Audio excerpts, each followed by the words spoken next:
भजन करूं मैं प्रभु थोड़े मंदिर।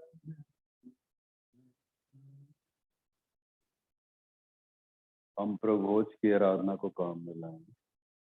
क्रम संख्या 3 से हम देखें प्रभोज की आराधना विधि क्रम।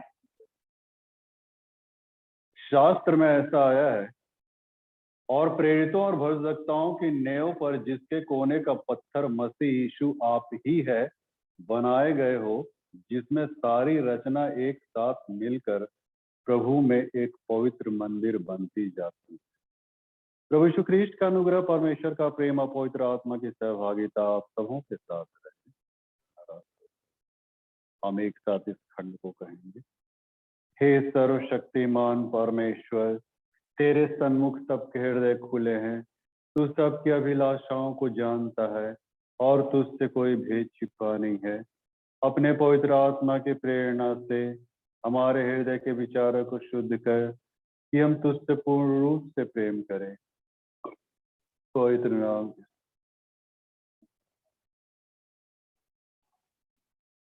हम एक साथ मिलकर कहेंगे। स्वर्ग में परमेश्वर की महिमा और पृथ्वी पर उसके लोगों को शांति। प्रभु परमेश्वर, स्वर्ग राजा, सर्वशक्तिमान पिता परमेश्वर, हम तेरी आराधना करते, तुझको धन्यवाद देते और तेरी महिमा के कारण तेरी स्तुति करते हैं। हे प्रभु यीशु ख्रीष्ट, परमेश्वर पिता के इकलौते पुत्र, हे प्रभु परमेश्वर, हे परमेश्वर के मेमने, तू जगत का पाप उठा ले जाता है। हम पर दया कर, तू पिता की दाहिनी ओर विराजमान है। हमारी प्रार्थना स्वीकार कर, क्योंकि केवल तू ही पवित्र है, तू ही प्रभु है, तू ही है यीशु ख्रीष्ट, पवित्र आत्मा के साथ परमेश्वर पिता की महिमा पर। मंडली कृपया बैठ जाएं।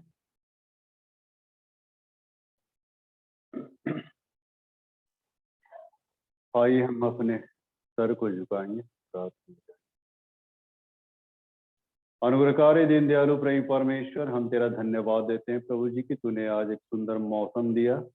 इस मौसम, इस बारिश के मौसम में भी हम यहाँ पे इकट्ठे होने पाए पिता। और सचमुच कि हम अपने किसी क्वालिफिकेशन, किसी क्वालिटी या किसी योग्यता के आधार पे नहीं, लेकिन तेरी आत्मा ने हमें यहाँ तक खींच के लाई ताकि हम तेरी भक्ति निष्ठा हम पवित्र भवन में करने पाए पिता।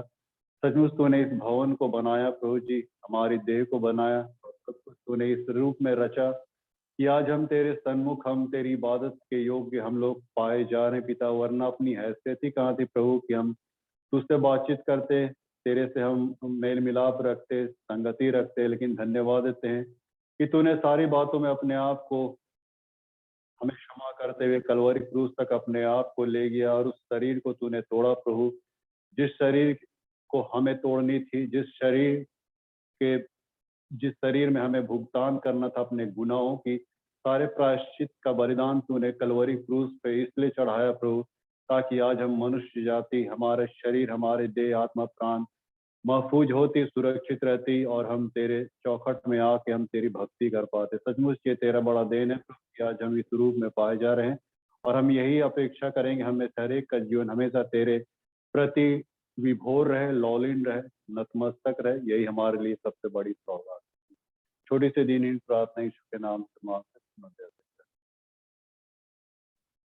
अनुग्रहकारी दीन दयालु प्रेमी परमेश्वर, हम अपने डायसिस के लिए प्रार्थना करते हैं प्रभु जी। और जबकि तूने हमारे डायसिस को भी इस निमित्त रखा ताकि तू अपने इस डायसिस के द्वारा बहुत सारी भेड़ों का संचालन करने पाए पिता। और सचमुच तूने बिशप साहब को भी यहाँ पे प्लांट किया ताकि उनके कांधे पे भी जो तूने बोझ को रखा है, तेरी आत्मा को जो तूने दिया, इसके लिए हम प्रार्थना करते हैं प्रभु वे भी अपने पूरे परिवार के साथ तेरी महिमा के लिए अपने आप को पाए जाएं, ये हम तुझसे गुजारिश करते हैं। और जितनी भी कमी घटियां होती है अपने सभी भंडार से हमेशा देते रहना पिता। हमारे जितने भी सहकर्मी हैं, जितने भी हमारे सेवक गण हैं जो हर एक पावर स्टेट में तैनात है, सबों को तेरे धर्म में हाथों में सौंप देते हैं। हर एक की सुधि रखना, सुरक्षा रखना, इस कोविड-19 में भी हर एक को तू बचाए रखना ताकि अपने जीवन को तुझी में लौलीन रखे, तेरी प्रति अपने भक्ति को प्रकट करते रहे। छोटी सी दीनहीन प्रार्थना यीशु मसीह के मीठे पवित्र नाम मांगते सुनो दे। इस वक्त हम लोग शास्त्र में से पाठ सुनेंगे। पहला पाठ पढ़ा जाए, उसके बाद दूसरा पाठ।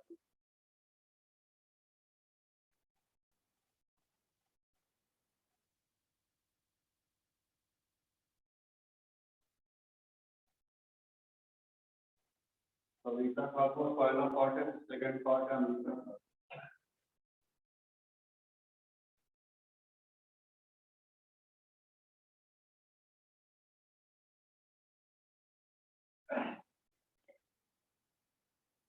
कविता तो नजर नहीं आ रही है, तो आप कोई पढ़ रही है। आगे की पुस्तक आगे नबी का पुस्तक इधर पहला पाठ आगे नबी की पुस्तक अनम्यूट है। पाठ पहला संदेश दिया जाएगा। पहला पाठ वचन हमें मिलेगा हग्गई नाम की पुस्तक, उसका दूसरा अध्याय हम देखेंगे, पहले पद से लेकर 9 पद तक। हग्गई आपको 1095 पृष्ठ में है पुराने ओल्ड टेस्टामेंट में। इसका दूसरा अध्याय हम पढ़ेंगे 1 से 9 पद तक। वह इस प्रकार है। फिर 7वें महीने के 21वें दिन को यहोवा का यह वचन हग्गई भविष्यवक्ता के पास पहुंचा। सलतियेल के पुत्र यहूदा के अधिपति जरुब्बाबेल और यहोसादक के पुत्र यहोशू महायाजक और सब बचे हुए लोगों से यह बात कह, तुम में से कौन है जिसने इस भवन की पहली महिमा देखी है? अब तुम इसे कैसे देखते हो? क्या यह सब नहीं कि यह तुम्हारी दृष्टि में कुछ पहले की अपेक्षा कुछ भी अच्छा नहीं? तो भी अब यहोवा की यह वाणी है, हे जरुब्बाबेल यावान, और हे यहोसादक के पुत्र यहोशू महायाजक यावान, और यहोवा की यह भी वाणी है कि हे देश के सब लोगों, जाओ बांध कर काम करो, क्योंकि मैं तुम्हारे संग हूँ। सेनाओं के यहोवा की यही वाणी है, तुम्हारे मिस्र से निकलने के समय जो वाचा मैंने तुमसे बांधी थी, उसी वाचा के अनुसार मेरा आत्मा तुम्हारे बीच में बना है, तुम्हारे बीच में बना है। इसलिए तुम मत डरो, क्योंकि सेनाओं का यहोवा यूं कहता है, अब थोड़ी ही देर बाकी है कि मैं आकाश और पृथ्वी और समुद्र और स्थल सबको कंपित करूंगा। मैं सारी जातियों को कपवाऊंगा और सारी जातियों को की मनभावनी वस्तुएं यहाँ पर आएंगी, और मैं इस भवन को अपनी महिमा के तेज से भर दूंगा। सेनाओं के यहोवा की यही वचन है, चांदी तो मेरी है और सोना भी मेरा ही है। सेनाओं के यहोवा की यह वाणी है, इस भवन की पिछली महिमा इसकी पहली महिमा से बड़ी होगी। सेनाओं के यहोवा की यही वचन है, और इस स्थान में मैं शांति दूंगा। सेनाओं के यहोवा की यही वाणी है। यहाँ पर पाठ वचन समाप्त हुआ। यह परमेश्वर का वचन है। परमेश्वर का धन्यवाद हो।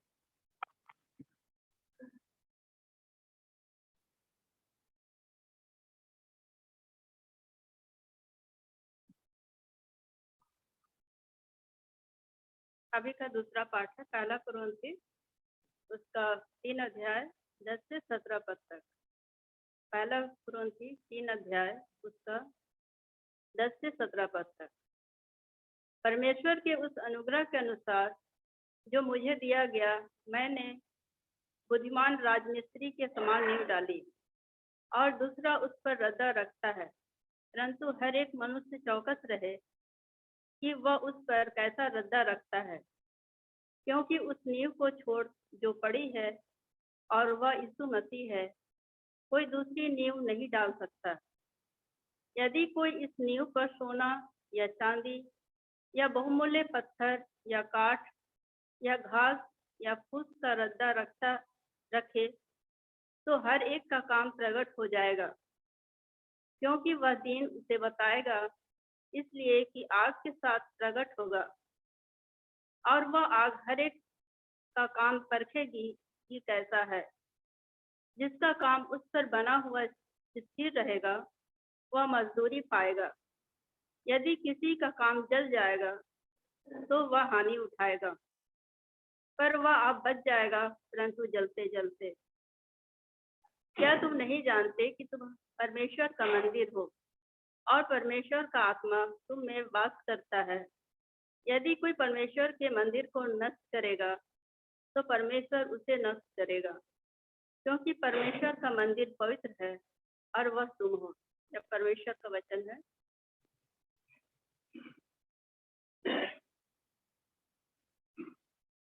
हम मेलोडी सॉन्ग से हम लोग गीत गाएंगे। गीत नंबर 5 हम लोग गाएंगे। मेलोडी सॉन्ग से गीत नंबर 5 हम लोग गाएंगे। खूबसूरत है मसीह तू। मेलोडी सॉन्ग से गीत नंबर 5। खूबसूरत है मसीह तू, खूबसूरत है मसीह तू, किस कलम रंग से लिखूं तेरे चेहरे पे है जो बात, तेरे चेहरे पे है जो बात, होठों से कैसे कर। पीछे का लाइट जला दे।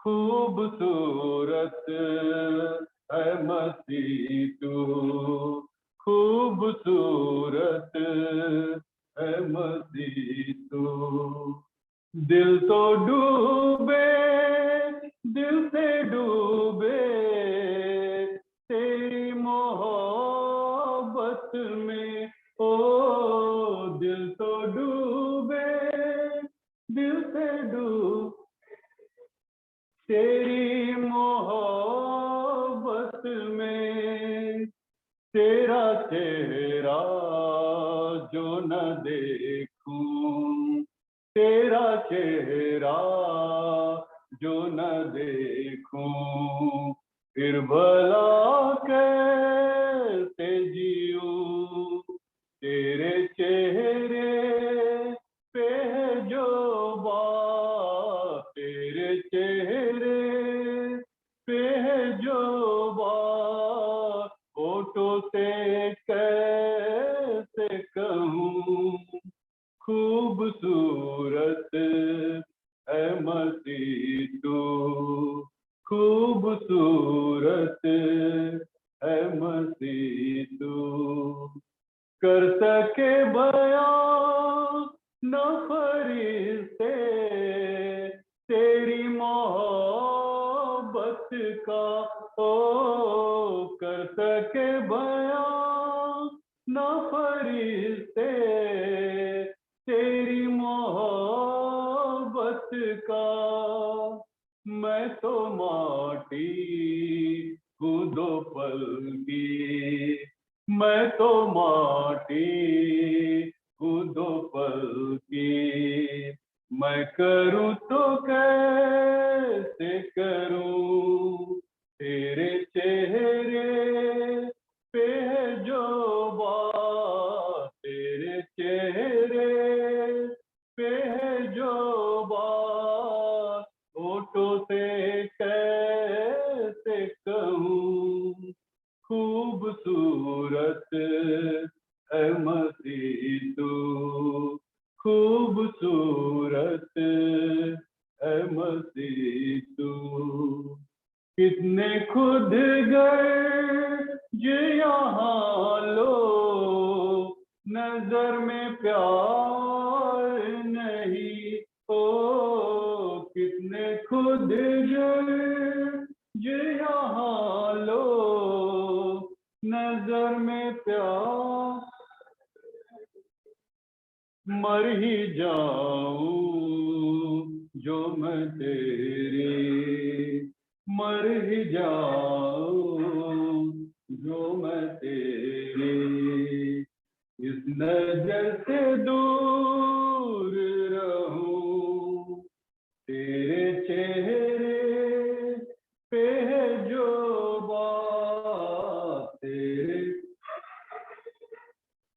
पे है जो बात होठों से कैसे कहूँ खूबसूरत है मसीह तू खूबसूरत है मसीह तू इस कलम रंग से लिखूं तेरे चेहरे पे है जो बात तेरे चेहरे पे है जो बात होठों से कैसे कहूँ खूबसूरत है मसीह तू खूबसूरत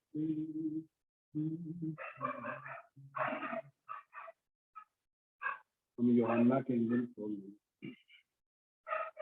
यूहन्ना रचित समस्या उसका दूसरा उसके 13 से लेकर 22 तक यूहन्ना 2:13 से 22 यहाँ पे ऐसा लिखा है यहूदियों का फसह का पर्व निकट था और यीशु यरूशलेम को गया और उसने मंदिर में बैल और भेड़ और कबूतर के बेचने वालों और सर्राफों को बैठे हुए पाया और रस्सी का घोड़ा बनाकर सब भेड़ों और बैलों को मंदिर से निकाल दिया और सर्राफों के पैसे बिठा दिए और पीढ़ों को उलट दिया और कबूतर बेचने वालों से कहा इन्हें यहाँ से ले जाओ मेरे पिता के भवन को व्यापार का घर मत तब उसके चेलों को समझना आया कि लिखा है तेरे घर की धूल मुझे खा जाएगी इस पर यहूदियों ने उससे कहा तू यह करता है तो मैं कौन तीन दिखाता है यीशु ने उनको उत्तर दिया इस मंदिर को ढा दो और मैं उसे 3 दिन में खड़ा यहूदियों ने कहा बनाने में 40 वर्ष लगते और क्या तू उसे 3 दिन में खड़ा कर दे परंतु उसने अपनी देह के मंदिर के विषय कहा तो जब वो मुर्दों में से जी उठा तो चेलों को समझ आया उसने यह कहा और उन्होंने पवित्र शास्त्र और वचन की जो यीशु ने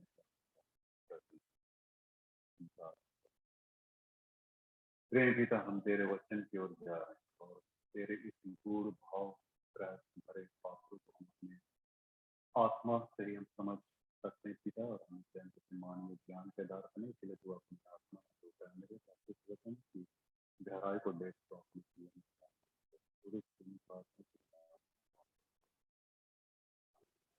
मन लेकर कर रहा है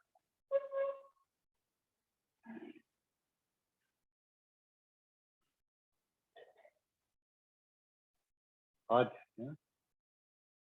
सरकार की ओर से भी लॉकडाउन है और परमेश्वर भी लॉकडाउन कर रही है इसीलिए सब कोई रजाई के अंदर डूबके हुए रजाई के अंदर लॉकडाउन के तो सरकार का लॉकडाउन तो हम लोग तोड़ सकते हैं परमेश्वर का नहीं तोड़ पाते हैं नहीं जब लॉकडाउन लगाता है खैर इन्हीं में हम लोग जो भी 2 या 3 है जो भी करते हैं परमेश्वर का वचन यही कहता है कि 2 या 3 ही मेरे अगर इकट्ठे होते हैं तो मैं उनके बीच में उतरता हूँ परमेश्वर अपनी प्रतिज्ञा को यूं ही जाया नहीं करता है वो विश्वास योग्य है वो अपना इनकार कभी नहीं करता है तो खैर गनीमत है कि आज हम लोगों ने आज के टारगेट में हम लोग पिकनिक भी मनाते रहे लेकिन गनीमत है कि आज हम लोग रखे नहीं तो हम लोग का सारा मिट्टी पलित हो जाता पिकनिक तो परमेश्वर की ऐसी योजना होती है हम लोग उसकी योजना को समझ पाना हमारे लिए बहुत बड़ी टेढ़ी चीज है परमेश्वर जब भी कोई बातों को हमारे बीच में रखता है या कोई इंसिडेंट दिखाता है या कोई आश्चर्यक्रम दिखाता है उसके पीछे बहुत सारा रहस्य छिपा रहता है उसको हम नंगी आंखों से हम देख नहीं पाएंगे उसको मैंने शारीरिक आंखों से उस तथ्य को उस इंसिडेंट को कॉन्टेक्स्ट को हम लोग देख नहीं पाएंगे बाहरी तौर पे तो सब कुछ दिखलाई पड़ेगा और हम शब्दशः वैसा ही हम समझ लेते हैं लेकिन एक्चुअली उनकी जितनी भी इवेंट्स है जितने भी उनका इंसिडेंट्स है उनका जो कुछ भी माने घटना या जो कुछ भी वे आश्चर्यकरण कर रहे थे, उसके पीछे कुछ ना कुछ रहस्य छुपा होता था। उन रहस्यों को आज हम लोग देखने जा रहे हैं मित्रों। जैसा कि आज का जो विषय वस्तु है, ये विषय वस्तु दिया गया है कि परमेश्वर का सच्चा मंदिर कलीसिया है और वो कलीसिया मसीह की देह।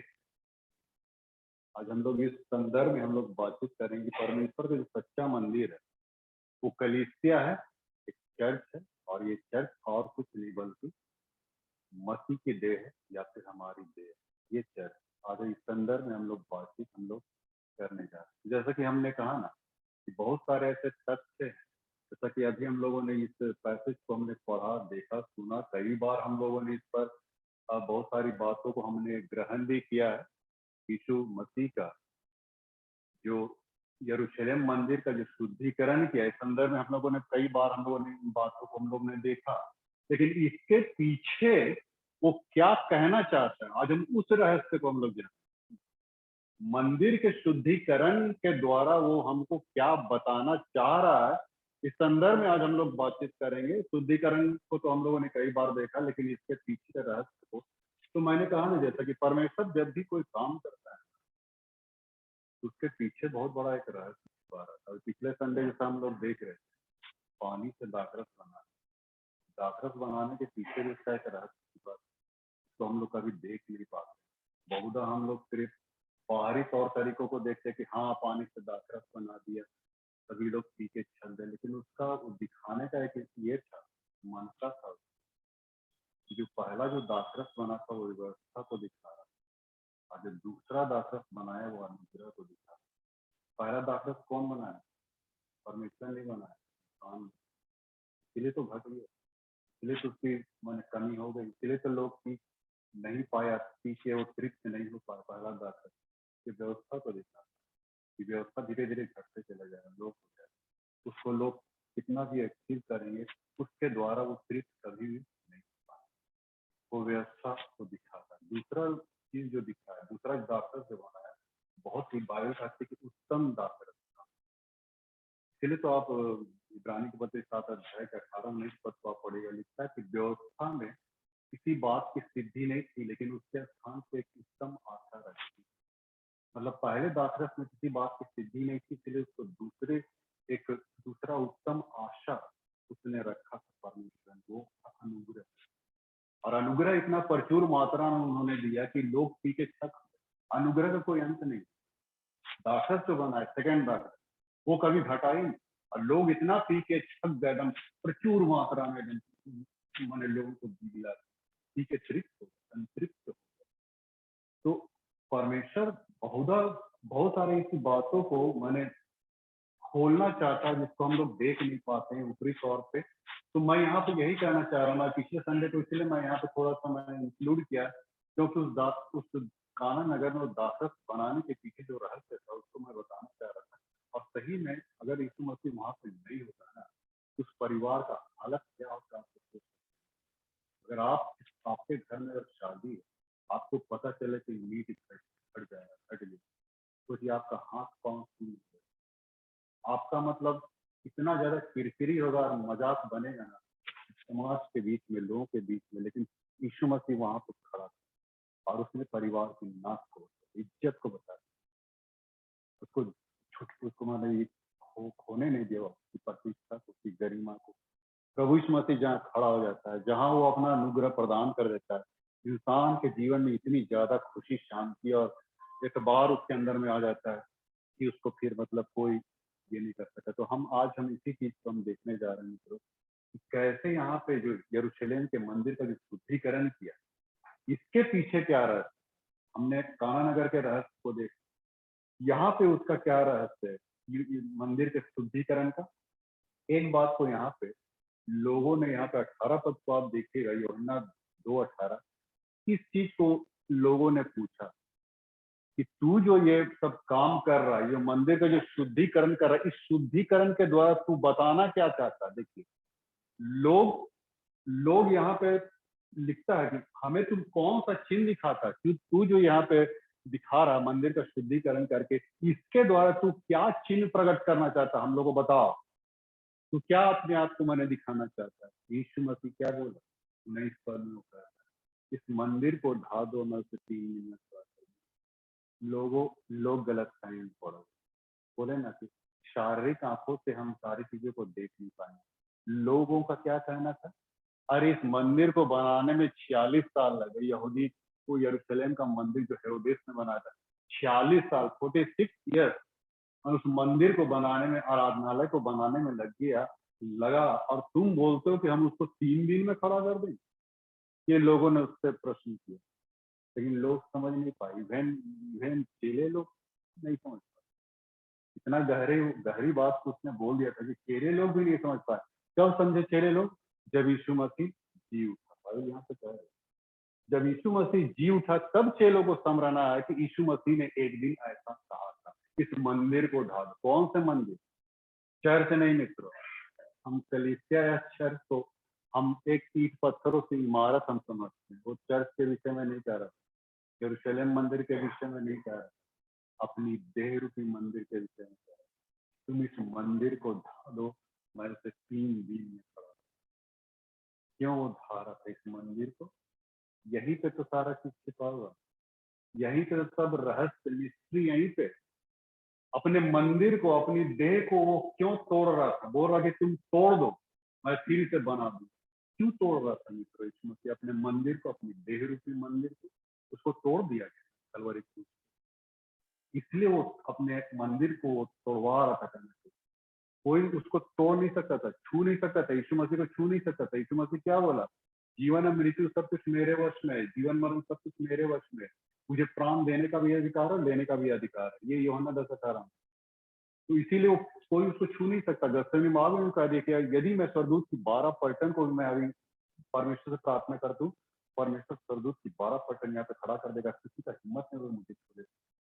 वो जानबूझ के अपने आप को, लेकिन अपने आप को ले गया तोड़ने के, अपने देह को तोड़ने। क्यों तोड़वा रहा था अपने देह को? इसलिए कि हमारी देह मजबूत होने पाए, स्वस्थ होने पाए। ये देह जो है ना, ये जो मंदिर है, ये चर्च है, ये चर्च है नहीं। चर्च इसको आप मत समझिए। पौलुस क्या कहा पहला कुरिन्थियों 3:16 में? क्या तुम नहीं जानते कि तुम परमेश्वर का मंदिर हो, तुम चर्च हो, तुम एक बिल्डिंग हो परमेश्वर का? इस बिल्डिंग को परमेश्वर ने खरीदा है मित्र, अपने अपने देह को तोड़ने के द्वारा। मजाक मत समझिएगा। यीशु मसीह जो अपनी देह को तोड़ा, इसलिए तोड़ा है। बाइबल का पहला कुरिन्थियों 6:19-20 को पढ़ेगा, लिखता है तुम अपने नहीं हो लेकिन दाम दे के मोल लिए गए। यीशु मसीह ने उसके लिए दाम चुकाया मित्र, इस देह को बनाने, शरीर आत्मा प्राण को बनाने के लिए यीशु मसीह ने अपने लहू को इन्वेस्ट किया, वो दाम चुकाया, उसको पे किया है मित्रों। इसके एवज में हमने कुछ चुकाया नहीं, हमारे कुछ चुकाने के द्वारा उसने हमें, हमारे देह को पवित्र किया है। तो बात नहीं है, हमारी पवित्रता, हमारी धार्मिकता सब कुछ यीशु मसीह के किए गए कुर्बानी और प्रायश्चित के बलिदान में ही छिपा हुआ है। उसके देह को तोड़ने का ही मतलब। इसलिए तो फिलिप्पी की पत्री को आप 3 अध्याय के 21 पद पर पढ़ो, वहां पे क्या लिखता है कि वह हमारी दीनहीन देह को, हमारा देह कैसा है? दीनहीन, मरणशील, बिल्कुल मतलब खत्म सा देह था हमारा। हमारे दीनहीन देह को बदल कर वो अपनी महिमा के देह के अनुकूल बना दिया। वहां पे लिखता है हमारा देह ऐसा नहीं था, हमारा देह क्या था? बाजारीकरण किए हुए। यरूशलेम का मंदिर जैसा बाजारीकरण था, हमारी देह में भी बाजारीकरण हो गया। हमारी देह में भी बहुत सारी ऐसी बातें आ रही थी, भ्रष्टाचार का अड्डा बन गया, अराजकता का अड्डा बन गया था। हमारी देह, हमारा शरीर, हमारा जीवन इसी रूप में था जैसा यरूशलेम का मंदिर था। जस्ट लाइक हमारा जीवन भी उसी रीति से भ्रष्टाचार का अड्डा बन गया, अराजकता का अड्डा बन गया था, बोलबाला था। वहां पे घूस, दांव पेच, ये वो, ईर्ष्या, द्वेष, घमंड, बहुत सारी चीजें हमारे अंदर में आ रही थी।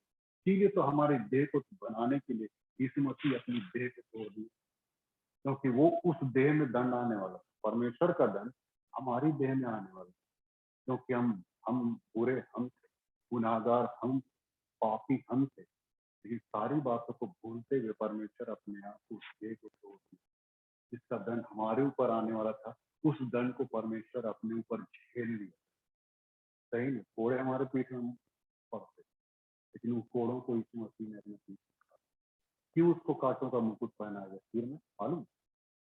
इसलिए पहना गया कांटों का मुकुट क्योंकि हमारे मन में क्या उत्पन्न होते थे? गंदे विचार, बुरे विचार, गलत ख्याल। इसी गलत ख्यालात और बुरे विचार को हटाने के लिए यीशु मसीह ने कांटों का मुकुट अपने ऊपर पहना, ताकि हमारे अंदर के वो विचार धुल जाए, प्यूरिफाई हो पाए। क्यों उसके हाथों में चीज हो गई? बाइबल कहती है, ये तक तो आप पढ़ेगा, लिखता है कि हमारे हमारे हाथ जो है हमेशा गुनाह को करने को हमेशा बेताब रहे, हमेशा अपवित्र थे, हमारे हाथ खून से रंगे हुए थे, दूसरों के खून से रंगे हुए थे। आप बोलिए हमने कभी मर्डर नहीं किया? मर्डर कैसे नहीं किया? किसी गरीब का हक जरूर मारा होगा, कहीं ना कहीं आप जरूर, आपके खून हाथ से रंगे। हम देखते हैं कई बार हम बाजार में जाते हैं, कई ऐसे धनाढ्य लोगों को मैं देखता हूँ, 10 रुपए का टमाटर है तो बोलेंगे भैया 8 रुपया में दो। अरे भाई, आप एक गरीब का अधिकार क्यों छीन रहे हैं? 2 रुपया दे के आप उसको उपकार कर दीजिए, आप अपनी ओर से कुछ उसको अगर दे ही दीजिएगा तो क्या होगा? बस एक तो गरीब व्यक्ति, इसका मतलब है कि आपके हाथ क्या है? खून से रंगे हुए।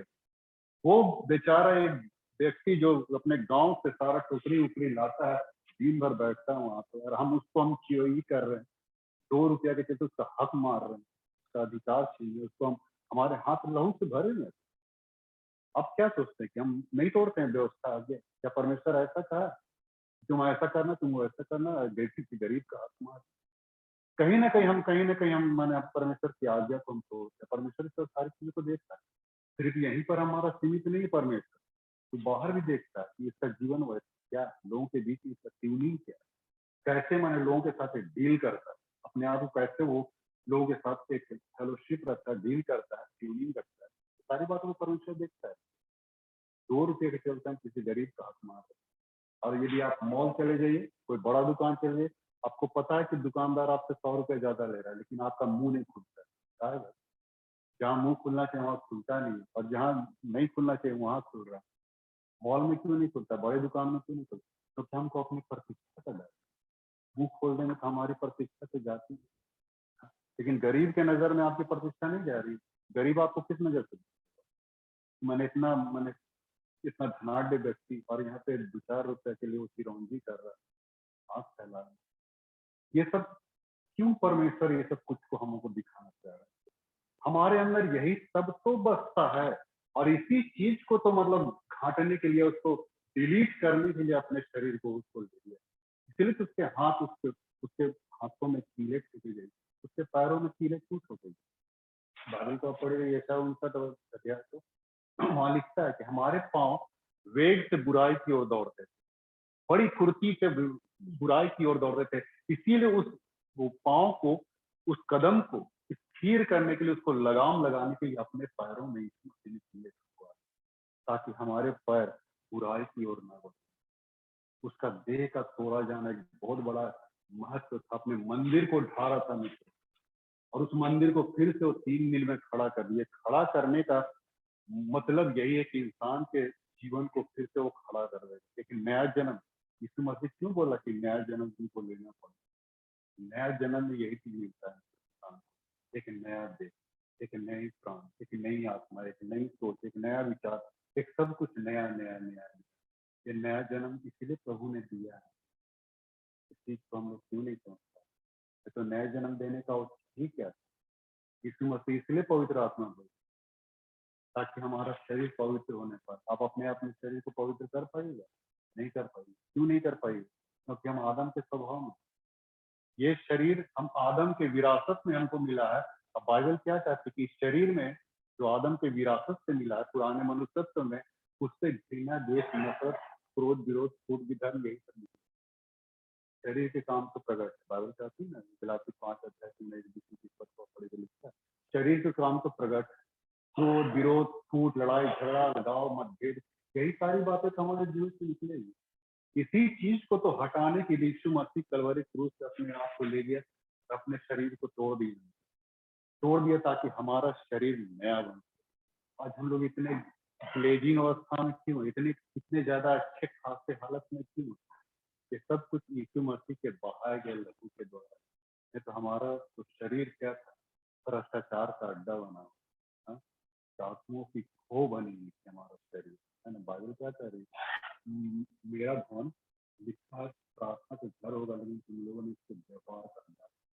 आश्चर्य में व्यापार कर रहा है, बिजनेस कर रहा है, शैतान से बिजनेस कर रहा है, कभी घूस लेके कभी पेंच लेके बहुत सारी बातों में बिजनेस कर रहे हैं शैतान से। इसी चीज को तो हटाने के लिए प्रभु यीशु मसीह अपनी अपनी देह को तोड़ा, नहीं अपनी को तोड़ा। हम इसके विषय में हम नहीं बात कर रहे, चर्च के विषय में हम नहीं बात कर रहे। हमारा ये बहुधा हम लोग चर्च जब बोलते हैं, कलीसिया बोलते हैं, परमेश्वर की कलीसिया, परमेश्वर का चर्च, तो बहुधा हम ईंट पत्थरों से निर्मित बिल्डिंग को समझते हैं ना। लेकिन जैसा कि मैंने कहा, कलीसिया, चर्च का जो हिंदी रूप है कलीसिया, चर्च को हिंदी में कलीसिया है, और कलीसिया जो शब्द आया है ये यूनानी भाषा एक्लेसिया से, ECCLESIA, एक्लेसिया यूनानी भाषा, ये ग्रीक लैंग्वेज। तो एक्लेसिया का अर्थ होता है परमेश्वर के चुने हुए लोगों का समूह, जो परमेश्वर की ओर से जो चुना जाता है या अभिषिक्त जन, या उसको मैंने ये कलीसिया नहीं मित्रों, संस्थागत या मानवीय कलीसिया की बात हम नहीं कर रहे है ना। ये RC, CNI, GL, Pentecostal, Brethren church, ये सारी चर्च को हम नहीं बात नहीं कर रहे। परमेश्वर अपने स्तर से कलीसिया को बना रहा है। अब इसमें कौन कौन उठेंगे हम नहीं कर सकते। ये संस्थागत कलीसिया, मानवीय कलीसिया नहीं, परमेश्वर अपने स्तर से कलीसिया को बना रहा है, कलीसिया चर्च को बना रहा है। वो चर्च आप खुद हैं, और उस चर्च को बना रहा है, उस चर्च को उठाएगा, एक पवित्र कलीसिया को उठाएगा एक समय जब यीशु का दूसरा आगमन हो, उस समय वो कलीसिया उठाए जाए, चुने हुए लोगों का समूह वो उठाया जाएगा। तो उठाया कब जाएगा? अगर हम पवित्र नहीं रहे तो। अगर आप पवित्र चीजों को प्रभु थोड़ी देखना चाहता है, वो बाइबल तो कहती है कि उसकी आंखें ऐसी शुद्ध है कि वो पवित्र पाप को देख ही नहीं सकता। तो जब तक हमारा प्यूरिफिकेशन नहीं होगा हमारा शरीर का, तो प्यूरिफिकेशन कहाँ से होगा? वही पवित्र आत्मा के जरिए होगा। क्यों पवित्र आत्मा देने की प्रभु ने देखी? आप यीशु मसीह तो नहीं है, लेकिन आप पवित्र आत्मा का कारण। तो पवित्र आत्मा को देने का यही मतलब है कि पवित्र आत्मा हमको प्यूरिफाई करे। पवित्र आत्मा नाम से ही आपको पता चल रहा है, वो आत्मा जो पवित्र है। अब जब उसकी आत्मा जो पवित्र है, तो जब आप उस पर भरोसा और विश्वास करते हैं प्रभु यीशु मसीह पे, तो वो भी आपको पवित्र कर दे, पवित्रीकरण हो जाएगा, एक देह को दे देगा, नया देह, नया शरीर, और वो आत्मा आपकी एक चर्च कहलाएगी, वही चर्च कहलाएगी। हमारे अंदर जो बस्ती है भ्रष्टाचार, कुशन, आज कलीसिया क्यों टूटती? मैंने पहले भी कहा, हमारे अंदर अराजकता और भ्रष्टाचार का इतना बोलबाला नहीं, तो हमारे शरीर में कोई अच्छी वस्तु वास नहीं करती। पौलुस कहना है, मेरे शरीर में अच्छी वस्तु वास नहीं करती। शरीर में क्या निकलता है? दूसरों के प्रति घृणा, दूसरों के प्रति द्वेष, दूसरों के प्रति चुगली, दूसरों के प्रति गलत धारणा, सारी क्या चीजें? आपका चर्च क्या, आपका बिल्डिंग क्या है? ये सब क्या निकल रहा है? हाँ, ये सब चुगली, दूसरों के प्रति कटाक्ष, दूसरों की तरफ घृणा, दूसरों के तरफ द्वेष, नफरत। मैंने पहले भी एक बार कहा था, कलीसिया कैसे टूटती? ड्रंकार्ड लोग से नहीं टूटती, एडल्ट्री लोग से नहीं टूटती, व्यभिचार से नहीं टूटती है, पियक्कड़ लोगों से नहीं टूटती। कलीसिया टूटती है गॉसिप से। गॉसिप गॉसिप करना बंद कर दो। कभी बहुधा हम लोग गॉसिप करते हैं, इसकी बातें उसको सुनाते, उसकी बातें उसको सुनाते हैं। आप देखिए, गॉसिप कीजिएगा तो उसके मन में आपके प्रति गलत फील है। आप किसी व्यक्ति के विषय में किसी और को बता रहे हैं, तो उस व्यक्ति के अंदर भी आपके प्रति वैसे ही छवि बन जाएगी जैसा कि इसने बताया। तो चेक क्या करेगा, नहीं कैसा है, नहीं करेगा, वो जैसा उसको मैनिपुलेट कर दिया वैसे वो समझ गया, और उस व्यक्ति को वैसे ही नजर कर दिया। फिर क्या हुआ कि व्यक्ति के बीच में फ्रिक्शन पैदा, अलगाव पैदा, दूरियां बढ़ेंगी। कलीसिया इसीलिए टूटती इसीलिए गॉसिप करना छोड़ दो, चुगली करना छोड़ दो। बादल का चुगली करने और लुतराई करते ना, चुगली ना करते। ये सारी बात कहाँ से निकल? पुराने मनुष्यत्व से निकले, शरीर से निकले। लेकिन जब आपको मिलता है, नया जन्म होता है, उद्धार होता है, कभी भी ये सारी बातें निकलेंगे ही। नेगेटिविटी बातें कभी निकलेंगे ही नहीं। उद्धार प्राप्त व्यक्ति में सब पहचान है, प्रेम, आनंद, मेल, धीरज, कृपा, भलाई, विश्वास, ये सारी बातें उद्धार प्राप्त व्यक्ति के अंदर में दिखलाई पड़ती। अगर नहीं दिखलाई पड़, चाहे वो लाख पटक ले अपने सर को, उद्धार पाएगा नहीं। उद्धार में ये फल दिखलाई अप्लाई करना बहुत जरूरी है। इसी को तो बनाने के लिए इसी को कलवरी क्रूस कहते हैं।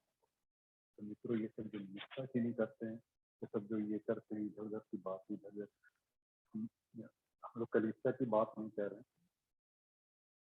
जो भी हम लोग नुक्ताचीनी करते हैं, जो भी हम एक दूसरे के प्रति जो गलत आक्षेप, गलत भावना, गलत ये सब बिल्कुल ना करें। तो ऐसे हमारी कलीसिया बनेगी सही रूप से।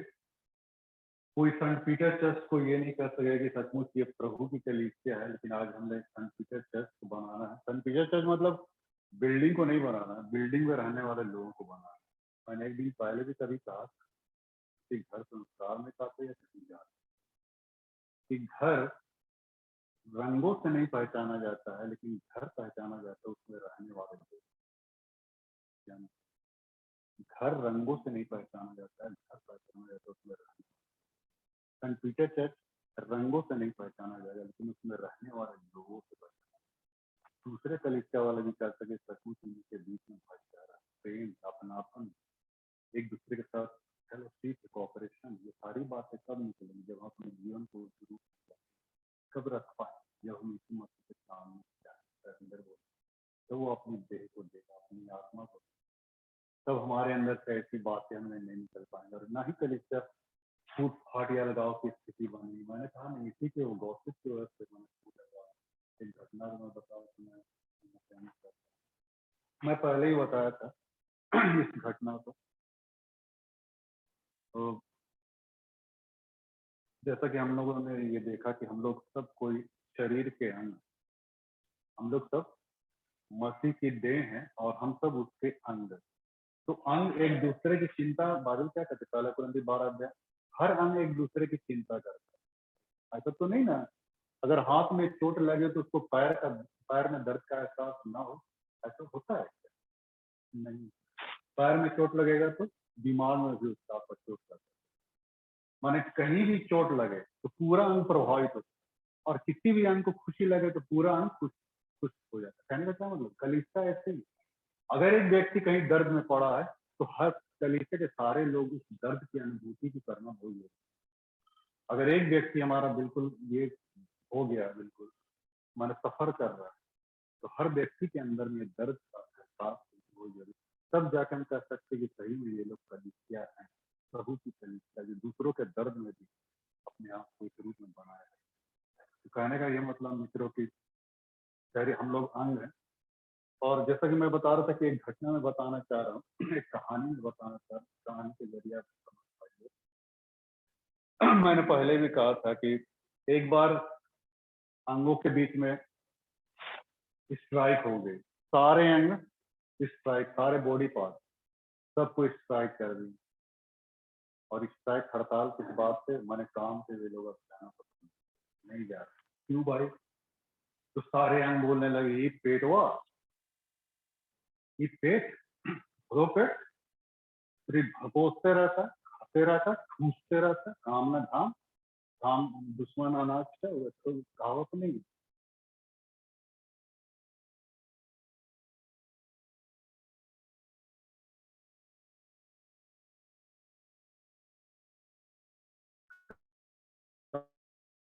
कोनो काम धंधा नहीं है, लोग काम नहीं करता, तब हम स्ट्राइक कर दी, हड़ताल, हाथ भी काम करना बंद कर दिया, पेट पैर भी, आंख भी देखना बंद कर दिया, बोला हम भी नहीं देते, क्या तब कोई स्ट्राइक हड़ताल। अब क्या हुआ, एक दिन, 2 दिन, 3 दिन, और इस तरह धीरे धीरे क्या होने लगे, अंग क्या होने लगे, मुरझाने लगे, सूखने लगे, उनके अंदर में मतलब बिल्कुल कमजोर होने लगे, और सब हम चिल्लाने लगे, हमको खून दो, खून दो, खून दो, खून दो, पेटवा को बोलने लगे खून दो। अच्छा, अब पेटवा बोलता है, अच्छा अब क्यों होता है?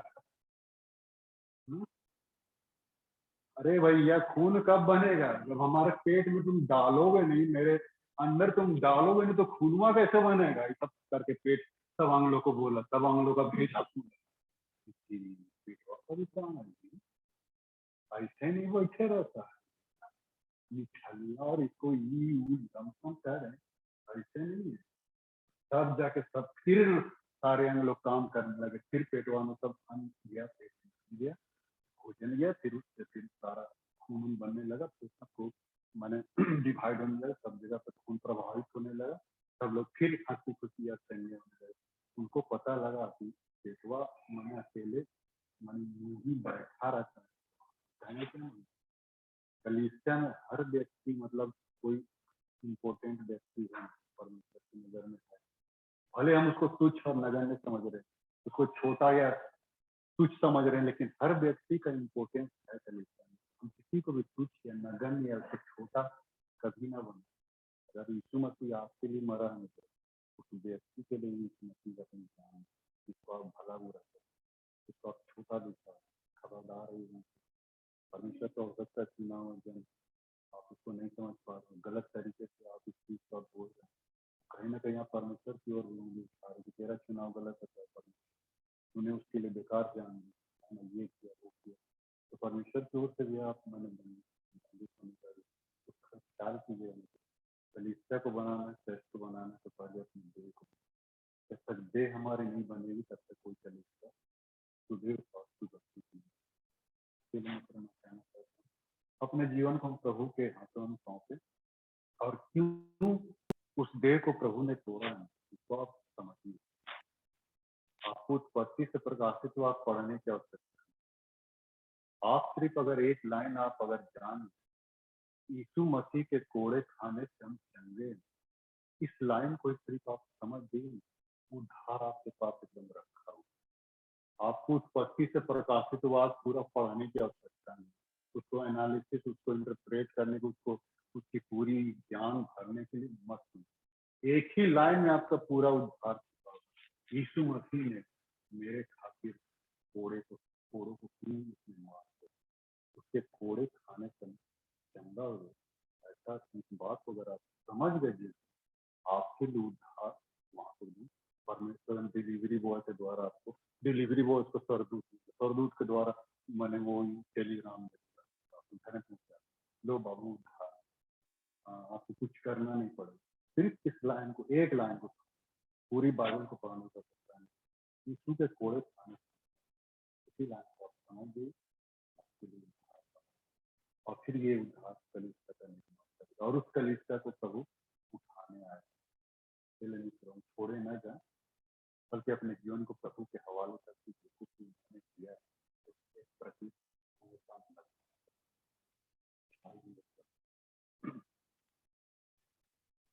प्रेम हम तेरा धन्यवाद देते हैं कि तूने अपनी बातों को हमारे बीच में शेयर करने का मौका दिया और अपनी देह को इससे जोड़ दिया। तो आज हमारी देह को किताब में जीवन को तेरे हवाले कर, जो कुछ भी तूने हमारे उसको हम करते भी अपने छोटी सी